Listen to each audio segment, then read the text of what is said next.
Et des sportifs de haut niveau ou des sportifs sport de glace au sein d'un club, d'une association?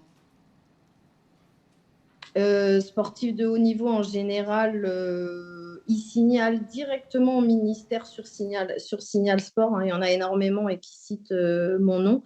Moi, sur les dernières victimes sur la voie de Sarah, c'était plus dans le domaine de mon sport. Euh, Ou après, le ministère parfois me redonne des dossiers pour aller parler aussi aux victimes directement, parce que c'est vrai qu'une ancienne, malheureusement athlète et victime, peut plus libérer la parole de quelqu'un. Voilà, et puis on n'est pas non plus une association encore très connue, donc je sais que Colosse au pied d'argile, qui travaille depuis plus longtemps que moi, doit recevoir plus peut-être de témoignages que moi dans le domaine du sport, puisqu'on est maintenant plusieurs associations à travailler. Avant de laisser la question à ma collègue Claudia Rouault, je voulais juste savoir si vous étiez accompagné d'une psychologue au sein de votre association.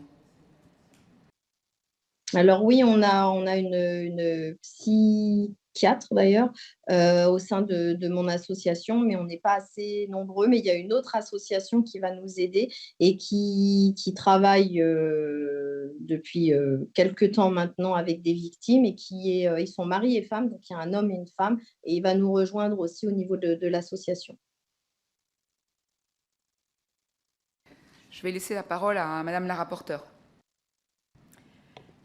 Oui, je vais revenir un tout petit peu en arrière du coup, parce que tout à l'heure on a auditionné des sportives en athlétisme qui nous ont fait part Oui. elles aussi du fait qu'elles recevaient encore pas mal de témoignages de victimes aujourd'hui qui sont à l'INSEP ou au sein de la fédération d'athlétisme, et elles nous indiquaient que d'après les témoignages, les fédérations sont au courant, mais qu'elles ne brisent pas justement le silence, ou en tout cas qu'il n'y a pas de remontée ni d'enquête administrative, ni auprès de la cellule du ministère, étant donné qu'on est à moins d'un an des Jeux Olympiques et que les médailles comptent plus que tout.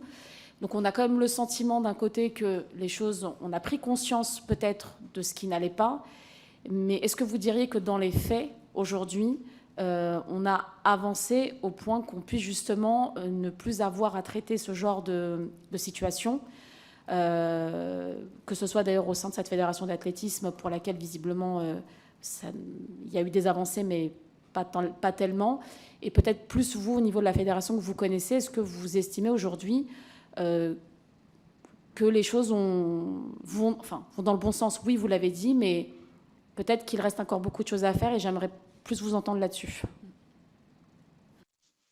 Oui, concernant ma fédération, on avance, et il y a encore effectivement beaucoup de choses à faire.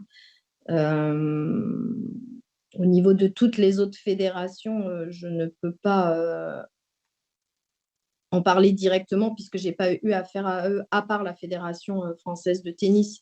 J'ai rencontré le président, et j'ai été allée lors d'un colloque avec l'association Rebond et Isabelle de Mongeau, dont je suis assez proche maintenant. Et le président m'avait parlé en me disant: bravo pour ce que tu as fait, tu as brisé le silence. Nous, on est là en tant que fédération pour vraiment continuer dans le bon sens, et ne plus jamais que ça arrive. Et on va être vraiment très, très vigilant sur les entraîneurs, le mode d'entraînement, etc. Donc, lui, en tout cas, je l'ai rencontré. Je sais que je peux dire qu'avec aussi l'association d'Isabelle de Mongeau et de sa collègue, ils avancent dans le bon sens.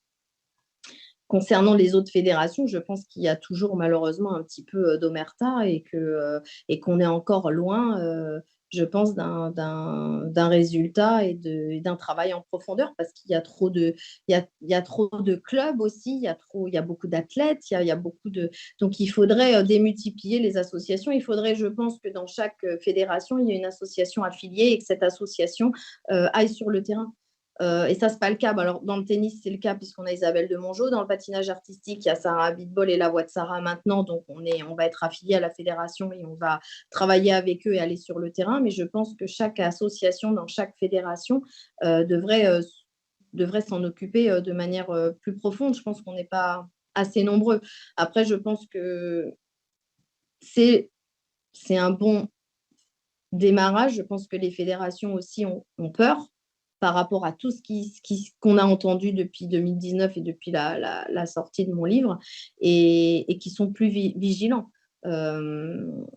Après, effectivement, on est à moins d'un an des Jeux Olympiques. Il y a peut-être des choses qui sont malheureusement passées de côté pour les résultats sportifs, et ça, c'est inadmissible. C'est inadmissible. Dans votre livre, vous dites que vous étiez très proche de vos parents, particulièrement avec votre maman, et pourtant, les parents n'ont rien vu. Vos parents n'ont rien vu, et c'est souvent d'ailleurs ce qu'expriment les victimes. Il y a une méconnaissance et en même temps un manque de communication entre les dirigeants sportifs et les parents. Comment vous l'expliquez? Oui, c'est à l'époque, ce qui s'est passé, je le décris très bien dans le livre, c'est que mon entraîneur, mon agresseur a acheté mes parents, c'est-à-dire qu'il les a mis en confiance, il venait dîner à la maison, voilà, il y a toute une confiance qui s'est instaurée, et je pense que les parents, dans ce cas-là, ils peuvent pas penser au pire, en fait. On se dit, ma fille, elle part s'entraîner, il a l'air, hein, encore une fois, de prendre son travail à cœur, il la garde un petit peu plus sur la glace, il est venu dîner à la maison, il a encore perdu du temps, on a parlé des futures compétitions, donc il a vraiment mis malheureusement mes parents dans la poche, ce qui fait que c'est encore plus facile d'attraper sa proie. Et aussi pour moi encore plus difficile de parler de ce qui m'arrive, parce que cet entraîneur est vénéré plus ou moins de mes parents, en fait, quelque part. Et il faisait, dans ce club, il faisait le jour et la nuit, c'est-à-dire que c'était le grand patron de tout. Il avait les clés de toutes les portes, il entraînait, en même temps il dirigeait, il manageait, et en même temps il était très bien avec l'ancienne fédération française des sports de glace. Donc tout était, je pense qu'il calculait à chaque fois ce qu'il faisait.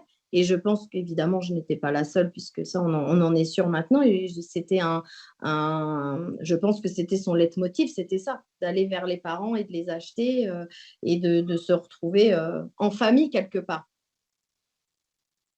Oui, tout à fait. Ce matin, nous auditionnions Angélique Cauchy, une sportive donc à la fédération de tennis, et qui nous a témoigné aussi ce même parcours, ce même engrenage.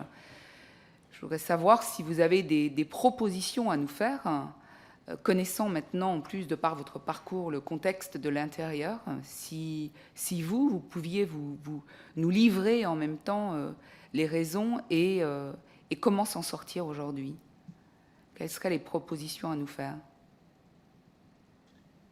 Je pense que l'idée aussi que Madame Salmi, donc ma psychologue, aimait, et puis que plusieurs sportifs, dont Madame Gauchot, c'est ça, ce matin, j'ai également écouté quelques minutes de conversation. Je pense qu'effectivement, isoler un athlète avec qu'un entraîneur, maintenant, ça devient un petit peu, pas dangereux, mais qu'il faudrait qu'il y ait un double entraîneur, en fait, qu'il y ait un homme et une femme à chaque fois. Alors oui, ça demande plus d'argent et que ça implique plus d'entraîneurs, oui, mais je pense que ce serait une protection à avoir, d'avoir à chaque fois un double entraîneur, à la fois en compétition, à la fois en réunion, à la fois voilà, en déplacement. Il y a toujours voilà, un homme et une femme. Je pense que ça pourrait protéger certains prédateurs, enfin, en tout cas l'athlète, et les prédateurs supposés.